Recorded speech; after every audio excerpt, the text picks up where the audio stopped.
Salut les amis, j'espère que vous allez toutes et tous bien.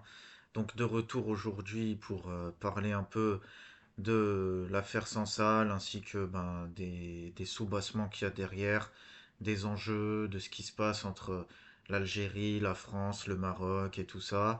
Donc pour ceux qui étaient là quand je suis revenu sur YouTube, mes vidéos ne faisaient pas beaucoup de vues, pardon, à ce moment-là.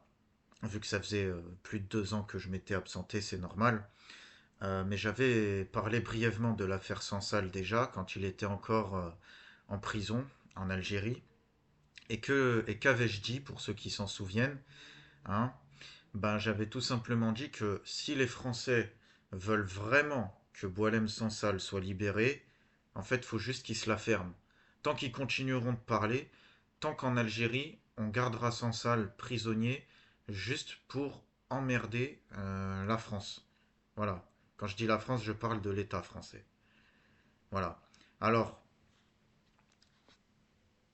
la suite m'a donné quand même raison, bien qu'il ne s'est pas passé exactement ça. On n'a jamais vraiment cessé d'en parler en France, mais Paris avait quand même adouci le ton vis-à-vis d'Alger, notamment avec les remaniements ministériels qu'il y a eu, notamment Retailleau qui a dégagé, Laurent Nunez, je crois, qui l'a remplacé, tout ça. Je ne sais même pas qui est ministre de quoi en France, vu que ça change chaque trimestre, mais je crois que c'est à peu près ça.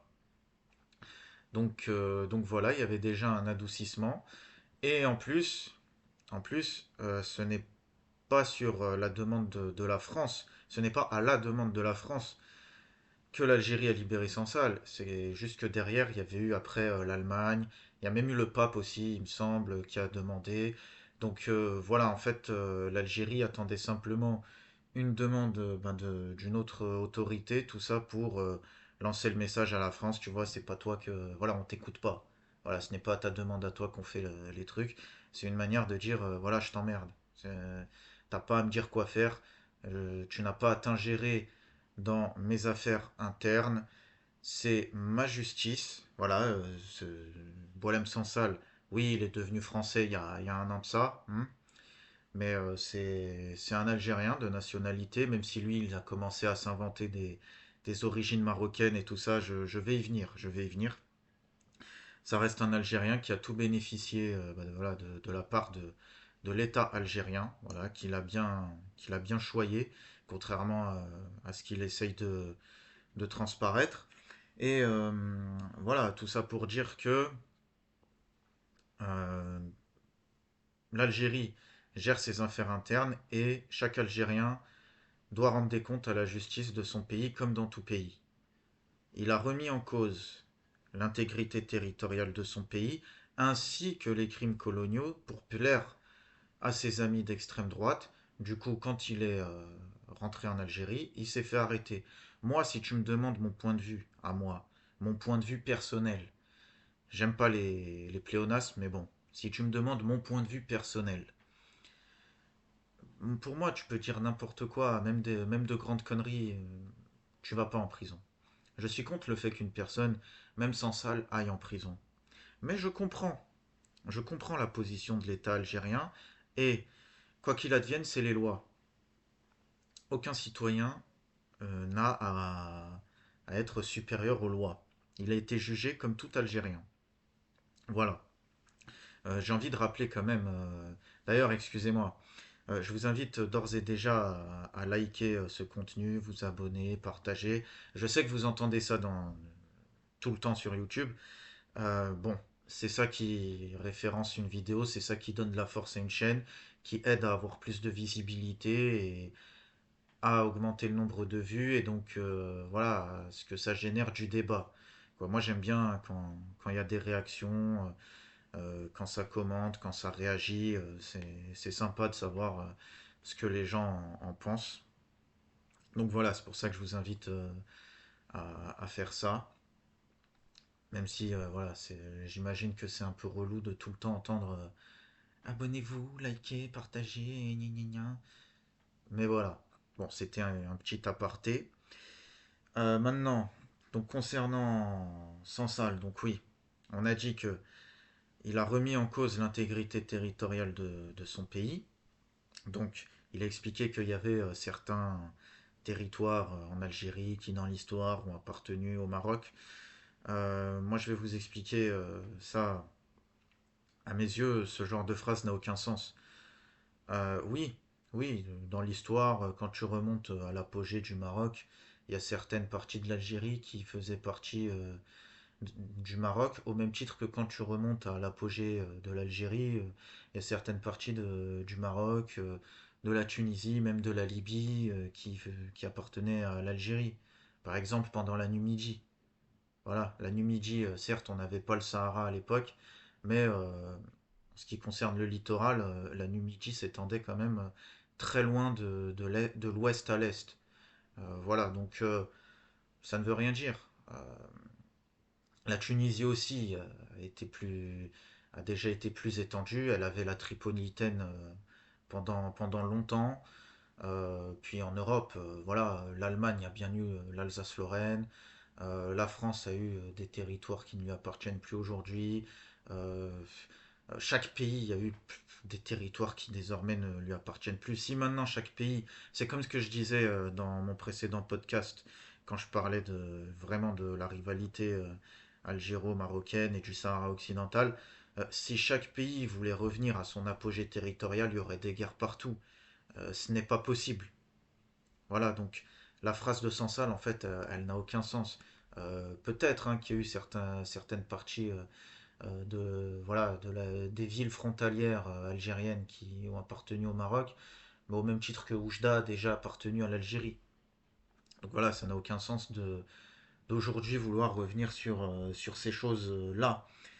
Maintenant, concernant aussi son acquaintance avec l'extrême droite, parce que voilà, il faut savoir que la raison première qui l'a poussé à sortir ces déclarations grotesques, c'est pour plaire à ses amis qu'il s'est fait ici en France.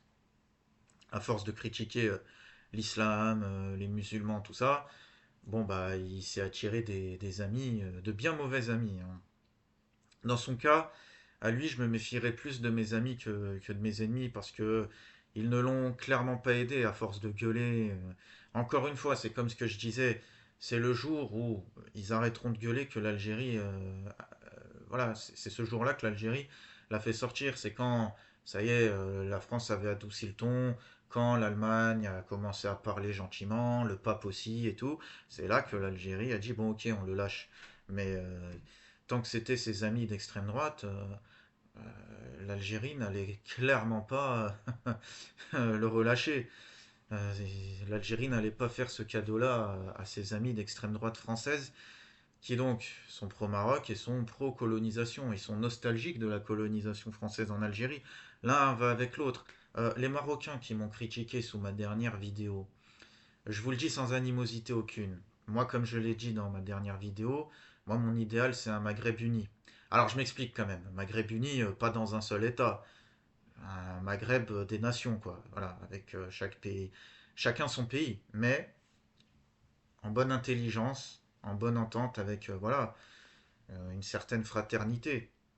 Moi, je ne suis pas contre ça, et sans naïveté non plus, puisque j'ai eu quelques, voilà, des frères qui qui m'ont appelé à ne pas être naïf avec eux et tout. Bon. Bon, moi, je pense que ce serait quand même dommage de totalement couper les ponts. Là, je parle vraiment des liens d'un peuple à l'autre. Je ne parle pas. Là, je parle pas de politique. Oui, politiquement, tant que la situation est ce qu'elle est, le Sahara occidental toujours annexé, euh, le Maroc qui normalise avec Israël alors que nous on ne reconnaît pas Israël. Bon, tant que la situation est ainsi, bon, on ne peut pas vraiment avoir d'échanges d'État à État, ouvrir les frontières et toutes ces choses-là. Ce n'est juste pas possible. Mais au moins entre peuples, au moins. Et voilà, les Marocains, c'est pas que ceux qui sont sur les réseaux sociaux et qui insultent. J'en connais dans la vraie vie, ils me connaissent aussi. Voilà, y a pas, on se comprend quoi. Euh, mais, mais voilà, faut bien comprendre. Pour en revenir au sujet, faut bien comprendre que l'extrême droite française, nostalgique de la colonisation française en Algérie. Il y a un frère qui fait des vidéos aussi, c'est Barricade Nord-Africaine, j'aime bien ce qu'il fait. Il parle de néo-OAS. Je suis d'accord avec lui, c'est des néo-OAS, donc organisation de l'armée spéciale, je crois, ou armée secrète, je sais plus, qui a été créée pendant la guerre d'Algérie, quand voilà, il y a eu le cessez-le-feu entre la France et l'Algérie. C'était des gens qui voulaient maintenir l'Algérie française, qui ont fait des coups d'État même contre De Gaulle et tout ça. C'est voilà, c'est des gens qui ont torturé, qui ont massacré en Algérie. Pour ceux qui savent pas c'est quoi l'OAS. Et donc voilà, c'est là on a vraiment affaire à des néo-OAS, à des on parlait même pendant un moment de nostalgérie pour désigner les nostalgiques de la colonisation française en Algérie. C'est des nostalgériens, c'est des néo-OAS et qui sont pro-Maroc parce que le Maroc ça a justement été colonisé par l'extrême droite française, donc leur ancêtre idéologique, notamment avec la figure du maréchal Lyautey qui a grandement favorisé la royauté alaouite au Maroc. Donc ça c'est pour répondre à certains Marocains encore qui me disent que c'est la France qui a tout donné à l'Algérie, qui a construit l'Algérie, etc. Non, non, ça c'est les Algériens qui se sont construits eux-mêmes contre le colonialisme français. Là où le colonialisme français au Maroc a favorisé la monarchie alaouite, contre les mouvements contestataires qui pouvaient se répandre de part et d'autre, comme dans le Rif par exemple. Voilà. Donc ce n'est pas un hasard si finalement les mêmes qui regrettent la colonisation française en Algérie sont les mêmes qui sont pro-Maroc. De toute façon, ils sont toujours du mauvais côté de l'histoire. Ils sont toujours pour la colonisation. Hier, ils étaient pour la colonisation de l'Algérie. Aujourd'hui, ils sont pour la colonisation du Sahara occidental, de la Palestine aussi. Voilà, de tout. Enfin, c'est. Il faut bien savoir que le Marzen, le régime du Marzen, est soutenu par des pro-coloniaux. Des pro-coloniaux dont voilà, Boualem Sansal s'est fait l'ami. Et donc toutes ces déclarations pour dire que finalement la colonisation en Algérie c'était pas si grave que ça, que finalement voilà il y a des territoires que l'Algérie devrait remettre au Maroc et ainsi de suite. Et ben tout ça c'était pour plaire parce qu'il s'est fait influencer, parce qu'il a voulu plaire à son audience. Et en plus il a eu le culot de retourner en Algérie après avoir dit tout ça. Mais à quoi s'attendait-il? C'est vrai qu'il a beaucoup été choyé par l'État algérien, comme je l'ai dit. C'est un pur produit de l'État algérien, hein. Et je vais vous dire une chose, si jamais des Français m'écoutent, bienvenue à vous les amis. Encore une fois, hein, ce n'est pas contre les Français que je fais cette vidéo, c'est vraiment contre l'hypocrisie de l'État français. Voilà, qu'on s'entende bien. Dont la plupart des Français en ont marre d'ailleurs, de ceux qui dirigent la France actuellement. Mais voilà, dites-vous bien, chers Français, chers compatriotes français, car je suis français, que Boualem Sansal n'a jamais été opposant au, entre guillemets, régime algérien. Il n'a jamais été opposant à quoi que ce soit là-bas. Il ne s'est opposé à que dalle, Boualem Sansal. C'est quelqu'un qui a bénéficié de beaucoup de privilèges là-bas. Il a été protégé par l'État algérien. Hein, des intellectuels laïcs et athées comme lui ont été protégés vis-à-vis du terrorisme quand il y a eu la décennie noire dans les années 90, début 2000 et tout.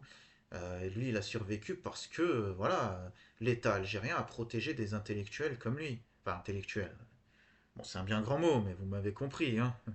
Voilà, donc qu'il arrête son charabia un petit peu. Et voilà, en tout cas, nous, que ce soit des Algériens d'Algérie ou des Franco-Algériens comme moi, nous qui le connaissons un tant soit peu, on s'en fout de lui, mais on le connaît quand même. Bon, il va pas nous la faire, hein. Nous, enfin, si aucun Algérien n'a eu pitié pour ce type, ça veut bien dire quelque chose. D'ailleurs, je pense qu'il n'y avait pas de quoi avoir pitié parce qu'au final, quand il est sorti des geôles d'Alger, bon, il allait plutôt bien, hein. Finalement, on s'est bien occupé de lui là-bas. Il est ressorti plus beau qu'avant d'entrer.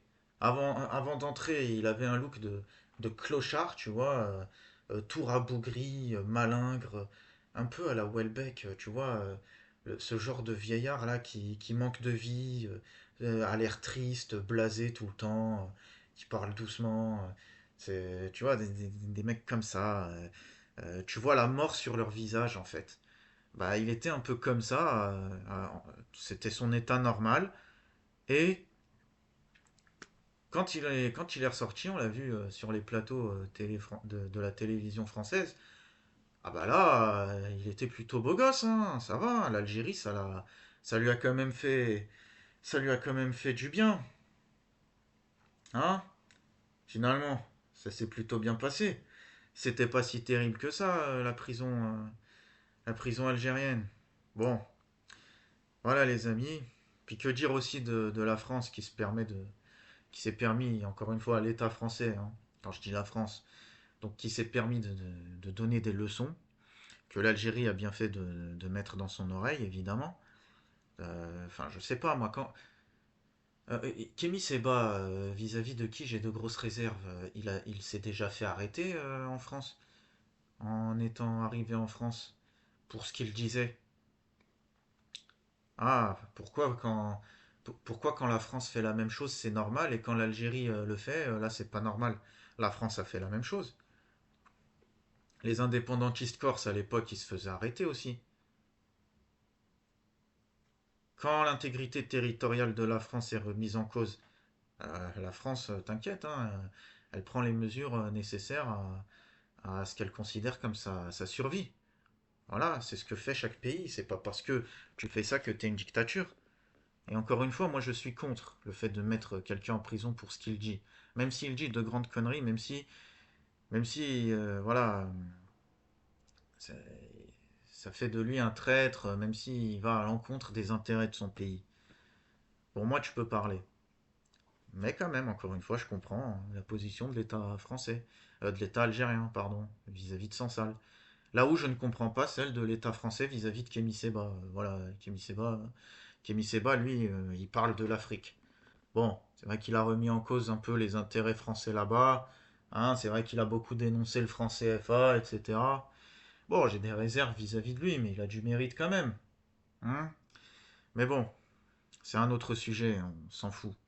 Donc encore une fois les amis, ben, merci à vous de m'avoir écouté. Ben, encore une fois, vous connaissez la chanson, likez, commentez. Commentez, ouais. J'aime bien, je préfère une vidéo qui fait 100 vues, mais où il y a 100 commentaires, tu vois, plutôt que une vidéo qui fait 1000 vues, mais où c'est 100 commentaires. T'as compris la punchline? Non, sérieusement, j'aime bien savoir ce que les gens pensent de tel ou tel sujet. Enfin bref, j'arrête de divaguer et je vous dis à très bientôt. Allez, ciao ciao, bye bye.